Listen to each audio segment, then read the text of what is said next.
Olá a todos e sejam bem-vindos à apresentação do nosso projeto Estudando a Guerra da Ucrânia com Informação Georreferenciada.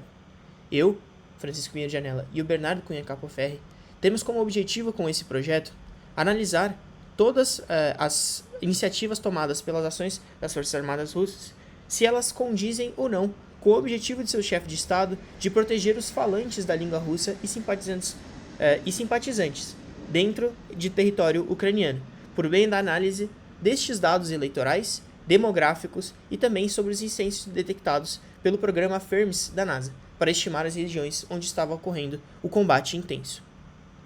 Bom, para isso estaremos utilizando as bibliotecas do GeoPandas, a biblioteca de dados do GeoPandas e também do Matplotlib para plotagem de gráficos. Com isso, nós passamos por um processo de coleta e processamento dos dados, que foi talvez a parte mais complicada de todo esse projeto. Como estamos coletando informação sobre uma região que ela em si tem dados muito descentralizados e poucos dados disponíveis, tivemos que nos adaptar e tentar processar esses dados perante aquilo que a gente ia conseguindo encontrar, especialmente em relação às questões de votação e demográficos. Bom, partindo primeiramente para a coleta de informações das regiões administrativas. Por meio desta fonte, foi possível coletar as informações sobre a parte do mapa político ucraniano. E percebemos que essa divisão do mapa ela era feita em 4 subníveis, de 0 a 3, onde o nível 0 ele representa a Ucrânia como um todo, e o nível 2 as regiões administrativas de distritos, que era aquilo que nos interessava. Pensando nisso, plotamos aqui então o primeiro mapa de todos da apresentação, que seria o mapa político da Ucrânia. Temos também aqui anexada a parte da Crimeia, que em si é um território anexado pela Rússia. Vemos então aqui os dados sobre as votações de 2019. Para coletar esses dados foi um pouco mais difícil, não foi tão direto. Ao acessar essas páginas, mostram uma webpage de informações georreferenciadas, de um estudo também sobre as votações de 2019. Porém, não estavam disponíveis à prontidão os dados sobre essa região. Portanto, precisamos entrar em contato com quem projetou toda a página para conseguirmos esses dados. E depois de pouquíssimo tempo, conseguimos então todas as análises vindas dos resultados, que é obtido por esta tabela, com todos os participantes, todos os candidatos e o número de suas votações. E também relacionando aqui o nosso Ticket ID, que vai ser exatamente o ID que referencia as urnas de votação, as localizações de votação, e os names também, com a nossa tabela georreferenciada dessas informações por meio de latitude e longitude em uma outra tabela que realmente é a localização dessas urnas. Juntando ambas e convertendo para um GeoDataFrame utilizando a longitude e a latitude como os pontos geométricos e adicionando aqui o CRS às quais essa geometria foi feita, temos então a nossa base georreferenciada de votações de 2019. Em seguida, convertemos ela também para o EPSG, que foi utilizado no projeto inteiro, 6381. E por último, plotamos aqui a localização de todas essas urnas, como podemos ver no mapa com os pontos em verde. Levando em consideração aqui, por exemplo, esse meio que está bem preenchido, que seria a cidade de Kiev. Também foi feito um mapeamento por meio de história e de pesquisa na internet sobre os principais candidatos ucranianos e suas afiliações em pró-Europa e pró-Rússia, para a gente entender mais ou menos a localização das ideologias a guerra e durante as votações de 2019. Partimos então para os dados de satélite do FERMS. O objetivo desses dados era encontrar as regiões de conflito intensa, pois as bombas e os ataques russos dentro da Ucrânia, eles poderiam ser verificados por meio de fogos identificados pelo satélite. Para coletar essas informações, passamos tanto a região quanto o tempo na qual a gente vai ter essa coleta, e observando aqui a tabela finalizada, nós vamos ter então tanto as questões de brilho, quanto as questões de day night e tudo mais, e a geometria, que é um ponto, e a acquisition date, que foi quando ele foi coletado. Convertendo também para o EPSG, temos aqui a representação dos fogos, como, por exemplo, nessa subdivisão aqui, dos fogos de outubro de 2023, que podemos ver que eles se localizam bastante aqui no fronte de batalha na região leste durante esse mês de conflito. Já para os dados de linguagem foi um problema maior. Os dados de linguagem tínhamos apenas do censo de 2001 da Ucrânia. E esse censo de 2001 tinha uma divisão territorial diferente daquela que é utilizada hoje em dia nas zonas administrativas do tipo 2. Portanto, foi necessário remapear, que vamos explicar mais à frente, para as novas zonas.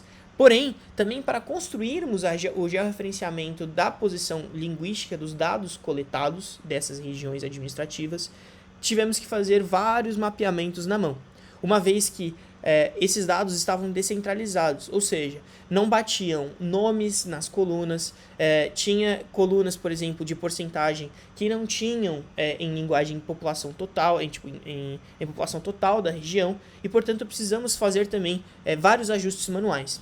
Todos esses ajustes estão disponíveis nesse segundo Jupyter Notebook, que conversa realmente com essa junção dos arquivos. Se a gente avaliar aqui, por exemplo, aqui o de linguagens, que é dividido por sub-regiões administrativas do tipo 1, e depois juntamos esses tanto com relação às linguagens em porcentagem, quanto em população total. Depois a gente buscou a utilização de um data frame antigo de geometria dessa localização, dessas zonas administrativas antigas, e fizemos aqui a junção com um arquivo de dicionário utilizado, que foi processado na mão para corrigir as nomenclaturas, e por último conseguimos juntar todas essas informações por meio de alguns merges e alguns tratamentos. De novo, depois da junção também foram necessários outros tratamentos para limpeza, e passamos aqui para obter o mapa georreferenciado da localização, de como ficam as línguas mães da população no censo de 2001, como pode ser visto neste mapa.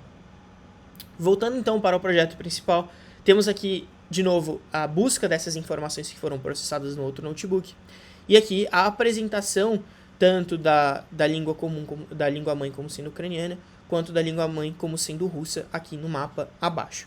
Isso aqui está dividido em porcentagem, portanto podemos ver que a língua russa como mãe está muito mais localizada também no leste da Ucrânia. Bom, se a gente estava com a divisão administrativa antiga, precisamos convertê-la para a nova, para podermos fazer uma análises mais adequadas. Portanto, para essa solução, o que fizemos foi converter as regiões administrativas antigas, que antes eram áreas, em pontos por meio do centroide, e converter os dados de porcentagem para valores absolutos, utilizando a população total também do censo de 2001. Depois disso, podemos fazer então o nosso processamento de merge. Como assim? Selecionamos por meio de Spatial Join aqueles dados que estavam dentro das novas áreas administrativas, e por meio de um Group By agrupamos todas as populações absolutas por meio de soma. E assim temos uma nova base de dados com as geometrias, depois do merge aqui embaixo, com as geometrias das novas áreas administrativas, e também com a centralização dessas informações absolutas. Se a gente tem as absolutas, nós queremos de novo voltar ela para a porcentagem. Portanto, por meio da população total e dos valores absolutos, convertemos novamente essas informações já nas novas regiões administrativas para a porcentagem. Como podemos ver aqui embaixo, a divisão continua parecida com a língua-mãe russa, estando mais na região leste da Ucrânia, mas com as novas divisões administrativas.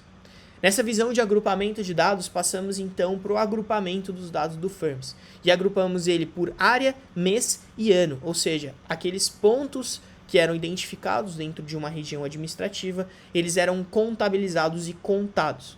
E assim podemos de novo ver, por exemplo, a diferença em um período de guerra, em um período de batalha em outubro de 2023, com outubro de 2022, onde os fogos são mais concentrados aqui na região de ataque, enquanto no outubro desse ano temos aqui todos na região leste. Então o confronto se deparava aqui nessa região.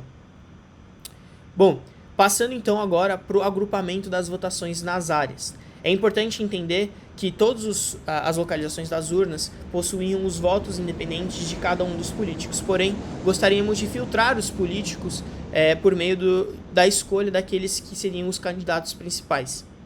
E assim, depois de fazer o Spatial Join, assim como no FIRMS, nós obtivemos aqui, pelos candidatos principais, a divisão já com os nomes deles em russo. Aí depois, por meio de um dicionário, convertemos esses nomes para facilitar a nossa visualização para nomes já em inglês. Depois que a gente tem, então, esses mapas dos resultados aqui em porcentagem dessas localizações, nós podemos passar, então, para uma análise de ideologias, utilizando os candidatos e quais ideologias eles estavam afiliados. Portanto, se a gente analisar esses agrupamentos, temos que aqui o pro-Russian, que seria a ideologia em prol da Rússia, está muito mais localizada aqui na região do leste também, assim como todos os pontos observados anteriormente. E como podemos ver, essas regiões em vazio aqui, em nulas, elas são apenas regiões que não fazem parte da votação por serem anexadas à Rússia, como por exemplo a área da Crimeia. Partindo então para a análise estatística. Para isso, vamos utilizar o I de Mohan e também os clusters de Lisa para entender high highs e low lows. Bom, para os índices de Mohan, o nosso objetivo é entender a representação estatística dessas informações. E como podemos ver aqui, para os resultados das eleições, o índice de Mohan é de 0,87, muito relevante. E quando analisamos os clusters para lows highs e high highs, de lows lows e high highs, nós podemos perceber, especialmente aqui na ideologia de pró-Rússia, que os high highs localizam-se realmente aqui na região leste da Ucrânia, mais aqui na área de cima e também nessa língua aqui embaixo. Do mesmo jeito para os dados de linguagem, vemos que os falantes aqui russos também têm uma representação de 0,78% do índice de Mohan, muito relevante. E partindo aqui para os clusters, na língua russa como sendo sua língua mãe, também aqui sua localização ao leste da Ucrânia.